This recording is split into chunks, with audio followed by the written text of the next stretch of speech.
रुक करेंगे दिल्ली की ओर, जहां सीएम अरविंद केजरीवाल शराब घोटाले मामले पर प्रेस कॉन्फ्रेंस कर रहे हैं। क्या कुछ कह रहे हैं वो भी आपको सुनवाते हैं। वो 14 फोन है जो मनीष सिसोदिया के थे और जो मनीष सिसोदिया ने इन फोनों को डिस्ट्रक्ट कर दिया। ये ईडी के डॉक्यूमेंट में है। इसी के बाद ईडी की सीजर मेमो है। ईडी कुछ भी सीज करता है तो उसको मेमो, इन 14 में से ईडी खुद ही कह रही है सीजर मेमो कि 4 फोन हमारे पास हैं।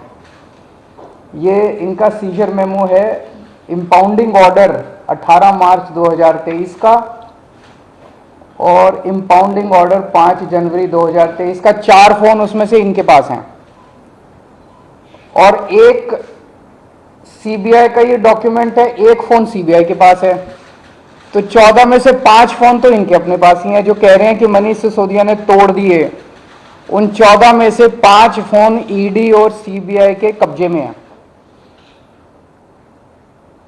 बाकी 9 फोन तो जब इन्होंने ये आरोप लगाया, हम तो छोटे लोग हैं, हमारे पास इतने साधन नहीं थे, लेकिन फिर भी अपने सीमित साधनों से पिछले महीने 1.5 महीने में हमने भी थोड़ी जांच करी तो पता चला बाकी मोस्टली फोन, एक आध को छोड़ के वो भी पता चल जाएगा का, मोस्टली फोन जिंदा हैं, कोई ना कोई इस्तेमाल कर रहा है।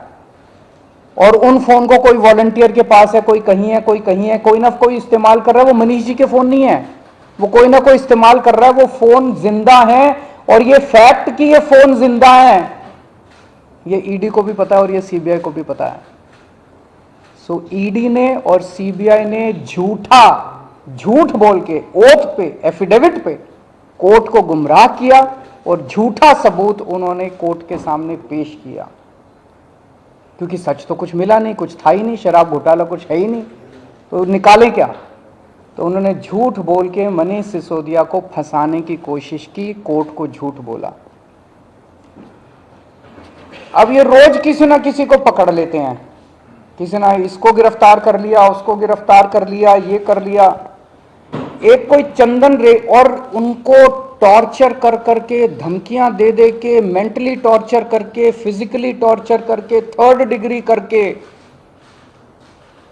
उनसे केजरीवाल का नाम ले लो, मनीष सिसोदिया का नाम ले लो, इनको फंसाओ, उनको किया जा रहा है।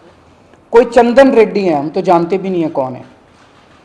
चंदन रेड्डी को इतना मारा, ये उसकी मेडिकल रिपोर्ट है। चंदन रेड्डी की मेडिकल रिपोर्ट में लिखा है, patient has alleged trauma to both ears and face by ED officers on 16 September 2022 and 17 September 2022। Patient ने दोनों कानों पे और फेस पे ईडी ऑफिसर्स के द्वारा पिटाई हुई 16 सितंबर और 17 सितंबर को, ऐसा कहा। पेशेंट कंप्लेनिंग ऑफ, ये है कि सुनाई नहीं दे रहा, और jaw pain on opening mouth. और इन्वेस्टिगेशन पे पता चला right ear mild to moderate mixed hearing loss, left ear severe to profound mixed hearing loss. उसके कान के पर्दे फट गए, उसको सुनाई नहीं दे रहा। ऐसा चंदन रेड्डी से ईडी क्या उगलवाने की कोशिश कर रही थी, उसको क्या कहने का दबाव डाला जा रहा था कि उसकी इतनी पिटाई करी कि उसके कान के पर्दे फट गए। उसको किस कागज पे दस्तखत करने के लिए कहा जा रहा था, और उसने झूठ बोलने से मना कर दिया तो उसकी पिटाई की उन्होंने। इसके बाद अरुण पिल्लई हैं कोई, उनको धमकियां दी गई, टॉर्चर किया गया, उन्होंने अपना बयान वापस ले लिया अगले दिन। उस दिन तो उनसे कुछ लिखवा लिया, कहीं साइन करा दिया, लेकिन उसके 2-4 दिन बाद उन्होंने कोर्ट में बयान दिया कि मुझे टॉर्चर करके बयान लिया गया। समीर महेंद्रू से टॉर्चर करके बयान लिया गया, उन्होंने अपना बयान वापस ले लिया। मनस्विनी से टॉर्चर करके बयान लिया गया, उन्होंने अपना बयान वापस ले लिया। भूषण बेलगवी से टॉर्चर करके, ये 5 नाम तो मेरे पास ही हैं, पता नहीं ऐसे कितने लोग हैं जिन लोगों को टॉर्चर कर करके बयान लिए गए। ये हो क्या रहा है? एक के बाद एक, एक के बाद एक, एक के बाद एक, जितने लोगों को ये बुला रहे हैं सबको मारते हैं, पीटते हैं, टॉर्चर करते हैं। एक ऐसा व्यक्ति है जिसे एक कमरे में उस व्यक्ति को बिठा रखा था, दूसरे कमरे में उसकी वाइफ को और उसके पिताजी को बिठा लिया और उसको बोलते हैं कि या तो इस कागज पे साइन कर दे, नहीं तो तेरी पत्नी को और तेरे पिताजी को भी जेल भेज रहे हैं। ये चल क्या रहा है? मैं प्रधानमंत्री जी से पूछना चाहता हूं, ये चल क्या रहा है? जहां कोई घोटाला नहीं हुआ वहां पे कोशिश की जा रही है जबरदस्ती करके, लोगों से जबरदस्ती करके, मार के, पीट के, धमकियां देके बयान लिखवाने की। एक व्यक्ति है, उससे कहा गया कि कल देखते हैं तेरी बेटी, उसकी 2 जवान बेटियां हैं, कल देखते हैं तेरी बेटी कॉलेज कैसे पहुंचती है। ये जांच चल रही है इन लोगों के। एक व्यक्ति है, उसके वकील ने कोर्ट में खड़े होकर कहा कि हमारे मुवक्किल के, मेरे मुवक्किल के ऊपर दबाव डाला जा रहा है कि दिल्ली के पॉलिटिशियंस का, कोर्ट के अंदर खड़े होकर उसने बोला कि मेरे मुवक्किल के ऊपर दबाव डाला जा रहा है कि आप दिल्ली के पॉलिटिशियंस का नाम लीजिए। ये इनकी जांच चल रही है। इस सारी जांच करने के बाद, 1 साल जांच करने के बाद, ये आरोप लगाते हैं कि 100 करोड़ रुपए की रिश्वत ली गई और दी गई। वो 100 करोड़ रुपया कहां है? एक नया पैसा कहां है वो 100 करोड़ रुपया? सब इतनी 400 से ज्यादा रेड हो चुकी हैं। मनीष सिसोदिया जी के घर पे रेड हो गई, इतने सारे दूसरे लोग, वो पैसा मिल है कहां? एक नया पैसा नहीं मिला 100 करोड़ रुपए का। ना कोई ज्वेलरी मिली, ना कोई मनीष जी के घर पे गद्दे भी फाड़ दिए इन्होंने, उनके गांव भी हुआ है, उनके बैंक लॉकर भी छान मारे, कुछ नहीं मिला 100 करोड़ में से। फिर आरोप लगाया कि 100 करोड़ रुपया गोवा के चुनाव में इस्तेमाल हुआ है। जी, गोवा के हमारे जितने वेंडर्स थे जिनसे हमने काम कराया था, सारे वेंडर्स पे रेड मार चुके हैं लोग। सारे वेंडर्स को इन गिरफ्तार कर करके स्टेटमेंट ले चुके, वहां कुछ नहीं मिला। सारी पेमेंट चेक से हुई है हमारी। सारा हिसाब किताब इलेक्शन कमीशन को दिया हुआ, वहां भी कुछ नहीं मिला। गोवा चुनाव के अंदर इनको धेला नहीं मिला, तो पैसा गया कहां? अगर रिश्वत ली तो पैसा गया कहां? अरे पैसा तो तब मिलेगा ना जब रिश्वत ली गई होगी और रिश्वत दी गई होगी। आज मैं इस प्रेस कॉन्फ्रेंस में कह रहा हूं कि 17 सितंबर को शाम को 7 बजे मैंने नरेंद्र मोदी को 1000 करोड़ रुपए दिए थे। कर लो गिरफ्तार उनको। ऐसे तो कोई भी इस देश में खड़ा होकर कुछ भी कह देगा। मैं कह रहा हूं कि नरेंद्र मोदी को 17 सितंबर की शाम को 7 बजे मैंने 1000 करोड़ रुपए दिए थे। गिरफ्तार करोगे इस बेसिस पे नरेंद्र मोदी को? भाई मेरे पास कुछ सबूत तो हो कहने का। कोई तो मैं कहूंगा भाई मेरे पास ये सबूत है, मैंने दिए थे। ऐसे ही कोई कुछ भी खड़ा होकर कह देगा और गिरफ्तार कर लोगे। 100 करोड़ रुपए दिए, 100 करोड़ रुपए दिए गोवा चुनाव। अरे कहां है सबूत? कोई सबूत नहीं है।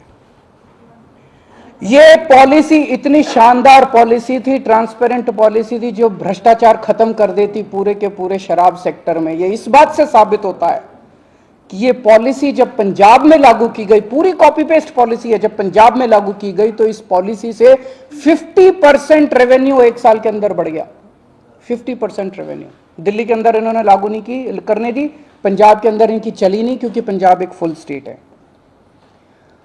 तो मैं मोदी जी को कहना चाहता हूं, मोदी जी, अगर केजरीवाल भ्रष्टाचारी है तो फिर इस दुनिया के अंदर कोई ईमानदार नहीं है। मुद्दा भ्रष्टाचार है ही नहीं, मुद्दा भ्रष्टाचार की जांच है ही नहीं, मुद्दा शराब घोटाला है ही नहीं। ऐसा शख्स, देश का प्रधानमंत्री जो सर से लेकर पैर तक भ्रष्टाचार के अंदर डूबा हुआ है, उसके लिए भ्रष्टाचार मुद्दा कैसे हो सकता है? पिछले मार्च के आखिरी हफ्ते के अंदर मैंने इतने सारे असेंबली के अंदर इतने सारे गिनाए थे भ्रष्टाचार जो इन्होंने किए हैं, इतने भ्रष्टाचार गिनाए थे। इन्होंने तो मेरे को तभी कह दिया था उस दिन, जिस दिन असेंबली में मैंने स्पीच दी थी, शाम को संजय सिंह का मैसेज आया कि अरविंद जी अब अगला नंबर आपका है। कल सत्यपाल मलिक जी ने एक इंटरव्यू दिया, मैं वो सुन रहा था। सत्यपाल मलिक जी ने कहा मोदी जी को भ्रष्टाचार से कोई परहेज नहीं है। ये मैं तो नहीं कह रहा हूं, ये तो उनके अपने गवर्नर कह रहे हैं। सत्यपाल मलिक जी कौन है? सत्यपाल मलिक जी मोदी जी के बहुत खास लोगों में गिने जाते थे। उन्हें पहले उन्होंने जम्मू कश्मीर का गवर्नर बनाया, फिर उन्हें गोवा का गवर्नर बनाया, फिर उन्हें मेघालय का गवर्नर बनाया। उन्होंने कहा कि मेरे जो इंटरेक्शन हुए मोदी जी के साथ उसमें पता चला है कि मोदी जी को भ्रष्टाचार से किसी तरह का परहेज नहीं है। उसी इंटरव्यू में उन्होंने कहा कि इन लोगों के कुछ मुख्यमंत्री हैं जो भ्रष्टाचार करते हैं, खूब पैसे इकट्ठे करते हैं, लेकिन वो सारा पैसा मुख्यमंत्री अपने पास नहीं रखते, वो पैसा ऊपर भेजते हैं और वहां से वो पैसा उनकी दोस्त की कंपनियों के अंदर इन्वेस्ट होता है। मैंने भी तो इसी तरह का कुछ कहा था अपने उसमें, तो चलो मेरी बात तो नहीं मानी, अब तो गवर्नर इनके अपने गवर्नर कह रहे हैं। तो ऐसा व्यक्ति जो इतना भ्रष्टाचार कर रहा है उसके लिए भ्रष्टाचार मुद्दा हो ही नहीं सकता, उनके लिए भ्रष्टाचार मुद्दा थोड़ी है। तो फिर ये आम आदमी पार्टी के पीछे क्यों पड़े हैं? 75 साल के भारत के इतिहास में किसी एक पार्टी को इतनी बुरी तरह से टारगेट नहीं किया गया जिस तरह से आम आदमी पार्टी को ये लोग टारगेट कर रहे हैं। नंबर 2 को गिरफ्तार कर लिया, नंबर 3 को गिरफ्तार कर लिया, और उनको गिरफ्तार करने का तो मकसद इनका यही था कि मेरी गर्दन तक पहुंचना। तो अब ये मेरे पीछे पड़े हैं, मुझ तक पहुंचने की कोशिश कर रहे हैं। किसी पार्टी को इस तरह से नहीं टारगेट किया गया जिस तरह से आम आदमी पार्टी को टारगेट किया गया।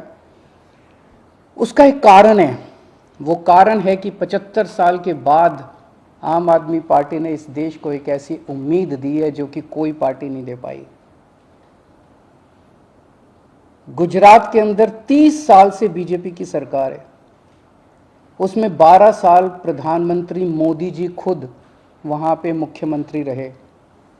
30 साल के अंदर ये एक सरकारी स्कूल ठीक नहीं कर पाए, एक भी सरकारी स्कूल ठीक नहीं कर पाए। जब मोदी जी को फोटो खिंचवाने के लिए सरकारी स्कूल में जाना था तो एक टेम्पोरेरी क्लास, एक टेंट के अंदर टेम्पोरेरी क्लास बनानी पड़ी इनको फोटो खिंचवाने के लिए। फोटो खिंचवाने लायक सरकारी स्कूल भी नहीं बना पाए। और 5 साल के अंदर दिल्ली के हमने सारे सरकारी स्कूलों का कायाकल्प कर दिया। 5 साल के अंदर हमने सारे सरकारी स्कूल ठीक कर दिए।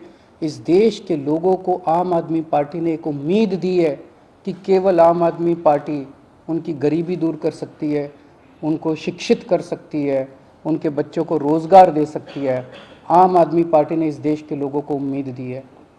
प्रधानमंत्री जी उस उम्मीद को कुचलना चाहते हैं। प्रधानमंत्री जी नहीं चाहते कि वो उम्मीद आगे बढ़े, क्योंकि अभी तक इन सारी पार्टियों को की मिलके जो लूट चल रही थी, अगर इनको स्कूल बनवाने पड़ गए, इनको अस्पताल बनवाने पड़ गए तो उनको लूटने के लिए पैसे नहीं बचेगा।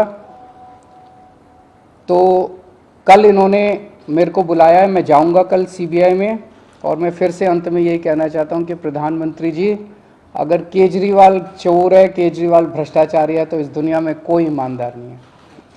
क्या आपको आशंका है कि कल जब आप संसद में जाएंगे तो गिरफ्तारी हो सकती है आपकी? संडे का दिन है, मोदी जी को अरेस्ट किया सकते हैं? भाई ये बीजेपी वाले तो मैं कल से देख रहा हूँ प्रेस कॉन्फ्रेंस कर करके यही कह रहे हैं कि केजरीवाल को गिरफ्तार करेंगे। तो अगर बीजेपी ने सीबीआई को ऑर्डर दे दिए हैं कि गिरफ्तार करना है, तो फिर सीबीआई उसको नकार कैसे सकती है? बीजेपी के ऑर्डर तो मानेंगे वो लोग। Thank you.